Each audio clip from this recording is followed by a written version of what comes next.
اللهم صل على محمد وعلى آل محمد كما صليت على إبراهيم وعلى آل إبراهيم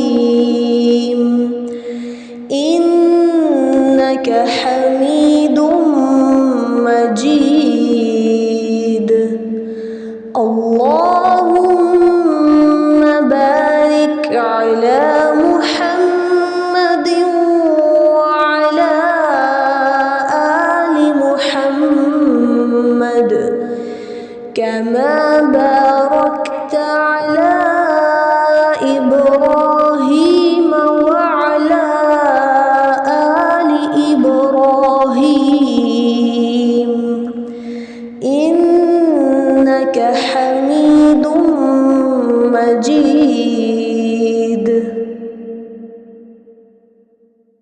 بسم اللہ الحمد للہ والصلاة والسلام علی رسول اللہ رب اشرح لی صدری ویسر لی امری واحلل عقدۃ من لسانی یفقہوا قولی. ناظرین السلام علیکم ورحمۃ اللہ وبرکاتہ. سیرت النبی صلی اللہ علیہ وسلم انگلیوں پر اہم واقعات کو یاد رکھیے آسان طریقے سے 5 منٹ سیریز میں. سبق نمبر 9 ہے لیکن اس میں ہم لے رہے ہیں 10واں سال مکی دور کا. بائیں ہاتھ کو استعمال کیجئے. اس سبق کے 3 حصے ہیں: بائیکاٹ ختم، غم کا سال، طائف.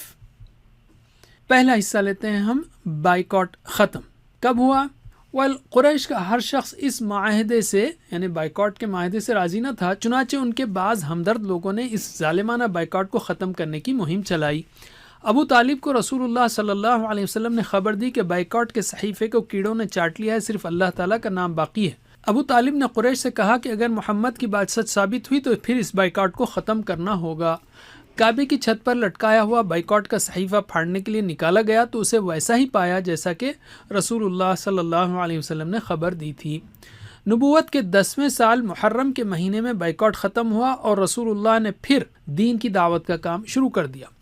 قریش آخری بار ابو طالب کے پاس پھر سے آئے اور کہا اپنے بھتیجے کو پابند کیجیے. آپ صلی اللہ علیہ وسلم کا جواب تھا لا الہ الا اللہ کہہ دو اور شرک سے باز آ جاؤ. اسباق و عمل: خیر اور نیکی کے کاموں میں ایک دوسرے کی مدد کریں. بے گناہوں اور مظلوموں کی مدد کرنے کے لیے اجتماعی طور پر کوشش کیجیے. علم. اب ہم لیتے ہیں دوسرا حصہ. غم کا سال کسے کہا جاتا ہے؟ نبوت کے 10ویں سال کو. اس سال 2 بڑے واقعات پیش آئے. ساری زندگی حضرت محمد صلی اللہ علیہ وسلم کی حمایت کرنے والے چچا ابو طالب دنیا سے رخصت ہو گئے. اسی سال ماہ رمضان میں حضرت خدیجہ رضی اللہ عنہا کا بھی انتقال ہو گیا. ان دونوں نے سخت حالات کے باوجود آپ صلی اللہ علیہ وسلم کو بھرپور سہارا دیا تھا اور دشمنوں کے مقابلے میں آپ کی کھل کر حمایت کی تھی. ایک ہی سال میں ان دونوں کی وفات پا جانے سے رسول اکرم کو بڑا صدمہ پہنچا. اب مشرکین مکہ کی جسارت اور بڑھ گئی تھی اور وہ کھل کر رسول اللہ صلی اللہ علیہ وسلم کو تکلیفیں پہنچانے لگے. حضرت خدیجہ کے وصال کے بعد رسول اللہ نے حضرت سودا بنت زمعہ سے نکاح فرمایا رضی اللہ عنہا، جو ایک بیوہ خاتون تھی اور ان کی عمر 65 سے اوپر تھی. اسباق و عمل: میاں بیوی اور گھر والوں کو دین کے کاموں میں ایک دوسرے کا ساتھ دینا چاہیے. دکھوں اور غموں پر صبر کرنے کی عادت ڈالیے. اللہ کے پاس ملنے والے اجر کا یقین رکھیے. علم. اب ہم لیتے ہیں تیسرا حصہ. طائف کا سفر. مکے والوں سے مایوس ہو کر اللہ کے حبیب صلی اللہ علیہ وسلم نے شوال سن 10 نبوی میں طائف کا سفر کیا. طائف مکہ سے تقریباً 100 کلومیٹر دور واقع ہے. آپ کے غلام حضرت زید رضی اللہ عنہ اس سفر میں ساتھ تھے. راستے میں جس قبیلے سے گزر ہوتا رسول اللہ اسے اسلام کی دعوت دیتے. رسول اللہ نے طائف کے سرداروں کو بھی دعوت دی مگر کسی نے بھی اسلام قبول نہ کیا. انہوں نے آپ صلی اللہ علیہ وسلم کے پیچھے شریر اور اوباش لڑکوں کو لگا دیا جو آپ کو گالیاں دیتے اور آپ پر پتھر پھینکتے. آپ کی مبارک ایڑیوں پر اتنے زخم آئے کہ دونوں جوتے خون میں بھیگ گئے. حضرت زید نے بچاؤ کیا جس سے ان کے سر میں بھی کئی جگہ چوٹ آئی. رسول اللہ صلی اللہ علیہ وسلم نے ایک باغ میں پناہ لی. تھوڑا اطمینان ہوا تو اللہ سے دعا کی. جبریل علیہ السلام پہاڑوں کے فرشتوں کے ساتھ آئے اور کہا حکم دے تو ابھی طائف والوں کو 2 پہاڑوں کے درمیان پیس کر رکھ دیا جائے. آپ صلی اللہ علیہ وسلم نے منع فرمایا اور امید ظاہر کی کہ ان کی نسلوں میں اہل ایمان پیدا ہوں گے. طائف سے واپسی کے دوران جنات کی ایک جماعت آپ کے پاس آئی اور اسلام قبول کیا۔ اسباق و عمل، دعوت میں مشکلات پیش آئیں تو اللہ سے مدد طلب کریں اور یاد رکھیں کہ انبیاء اکرام کے ساتھ بہت سخت حالات پیش آئے ہیں۔ دین کی خاطر اللہ کے رسول صلی اللہ علیہ وسلم نے کئی قربانیاں دیں، آپ نے دین کا پیغام پھیلانے کی نصیحت بھی کی۔ یہ کتنی خراب بات ہوگی کہ نہ ہم دین کا کام کریں اور نہ دین کا کام کرنے والوں کی مدد کریں۔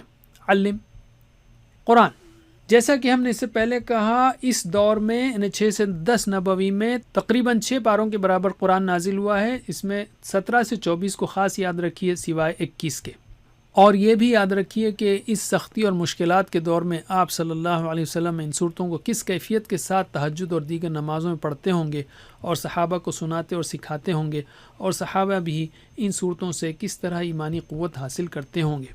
حدیث کو بھی پڑھنے کی کوشش کیجیے، اس لیے کہ آپ صلی اللہ علیہ وسلم کی باتیں قرآن کی شرح اور تزکیہ و حکمت کی تعلیم تھی۔ ارادہ کیجیے کہ اس سال کم از کم کوئی ایک کتاب ضرور پڑھیں گے حدیث کی انشاءاللہ۔ تو اعادہ کرتے ہیں ہم نبوت کے 10ویں سال کے ہم نے 3 اہم موضوعات سیکھے، تو بائیں ہاتھ کے انگوٹھے پر پریکٹس کیجیے۔ بائیکاٹ ختم، غم کا سال، طائف کا سفر، یا مختصراً بائیکاٹ ختم، غم اور طائف۔ جزاکم اللہ خیر۔ اللہ تعالی ہمیں سیرت النبی صلی اللہ علیہ وسلم پڑھنے، پڑھانے، عمل کرنے اور پھیلانے کی توفیق دے۔ السلام علیکم ورحمۃ اللہ وبرکاتہ۔